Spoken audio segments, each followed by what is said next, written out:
Step into the spring of 1986, and WWF Magazine bursts with neon bravado, pageantry, and the pulse of Hulkamania running wild across arenas worldwide. From the very first scouting reports to the final fan mail reminders, this 68-page issue crackles like a time capsule of Vince McMahon's Federation, taking wrestling into the mainstream spotlight. The opening salvos profile three names fresh to WWF television: Hercules Hernandez, Ted Arcidi, and Bret Hitman Hart. Hernandez is hailed as young, aggressive, immensely powerful, and smart enough to place his career in the hands of classy Freddie Blassie, though critics whisper that he may be a little thin upstairs. Arcidi is introduced with fanfare as the first man in history to legally bench press more than 705 pounds, a mountain of muscle with fire in his eyes, but warned that strength alone does not conquer Hulk Hogan or Tito Santana, and that he must learn the craft before claiming championship gold. And then there is Bret Hart, mechanical genius from the Dungeon of Stu Hart, praised for his flawless technical style, now sharpened by his partnership with Jim the Anvil Neidhart and the conniving Jimmy Hart, whose presence has brought out an aggressive streak in the young Canadian, promising greatness in tag team ranks. And then the magazine explodes into Technicolor insanity with Jesse the Body Ventura's spring fashion, a preview. In sprawling photos, Jesse struts through the pages as if they were his runway, adorned in custom suits, designed by Bev Fingers McKinney, wigs costing $280 apiece, from Teresa Wigs, and Michon pins priced at $185. Jesse lounges, reclines, flexes, and glares, transforming pro wrestling commentary into haute couture.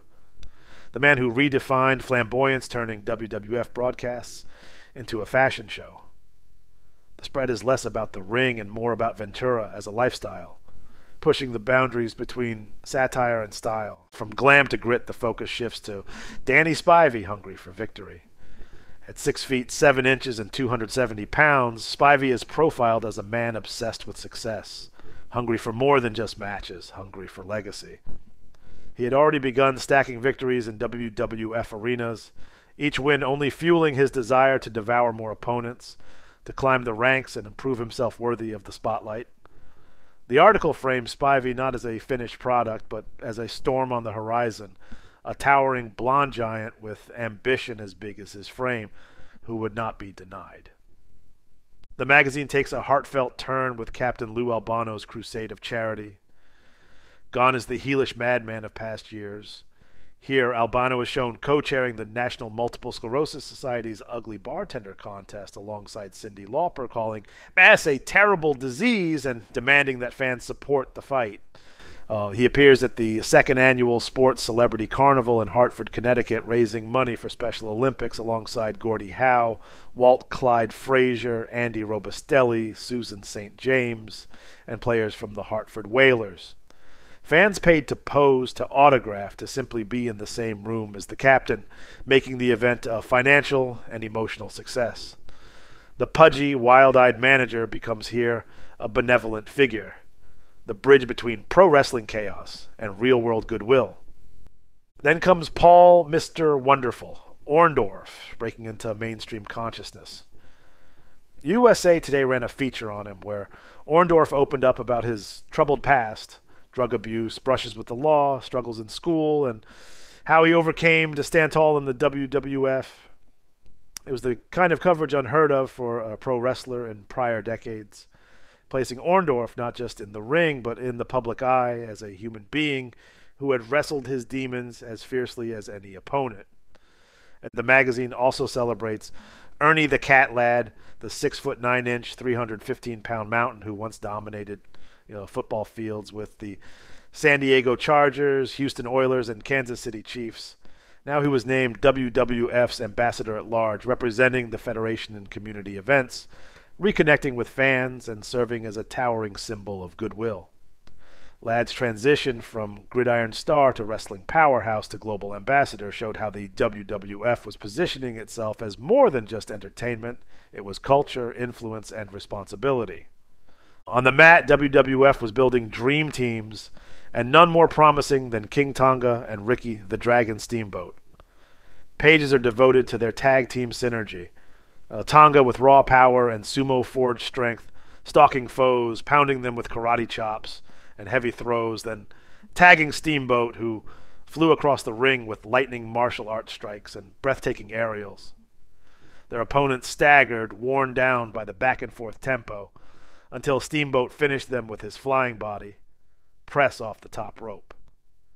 Together they were painted as a South Pacific storm, a Polynesian dragon connection, bringing both power and grace to the tag division. Foreign affairs took the readers across the globe to Australia, where WWF staged its second major tour in December of 1985.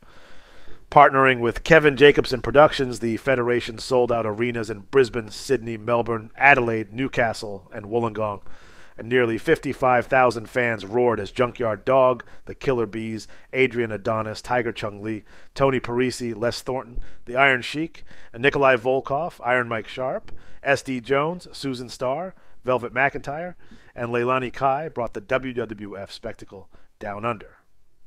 The Sheik's anti-American tirades provoked the same visceral hatred from Australians as in the States, proving that WWF's brand of patriotism and villainy was a global commodity. Entertainment crossed back into the pages, as was with the wrestling album, released by Epic Records, closing in on gold status. Tracks like Junkyard Dogs, Grab Them Cakes, Hillbilly Jim's Don't Go Messin' with a Country Boy, and the ensemble anthem Land of a Thousand Dances turned wrestlers into recording stars, blurring the line between sports and show business. Fans could now buy their heroes' voices on vinyl, further entwining wrestling with pop culture. The issue closes with a deep dive on King Tonga himself. His background across the Orient and in North America, his barefoot style, rooted in island tradition, and his trademark high dropkick, aimed at the upper body, all mark him as a unique force. Tonga insists barefoot wrestling gives him better leverage and control, a natural extension of his upbringing. His partnership with Steamboat is described in detail, their strategy of wearing opponents down and dazzling fans with martial arts grace, capped by Dragon's high-flying press. Tonga is portrayed as both raw and refined, a storm from the South Pacific, destined to rise. From the scouting blurbs of Hercules, Arcidi, and Hart, to the technicolor spectacle of Jesse Ventura's fashion pageant, from Spivey's hunger to Albano's charities, from Orndorff's redemption to Ladd's ambassadorship, from Australia's roaring fans to the vinyl grooves of the wrestling album, and from the thunder of Tonga's barefoot kicks to the grace of Steamboat's aerial mastery, this April-May 1986 issue of WWF Magazine is a full frontal blast of everything the Federation had become. Sport, entertainment, charity, music, fashion, and global expansion, all contained in 68 wild, glossy pages.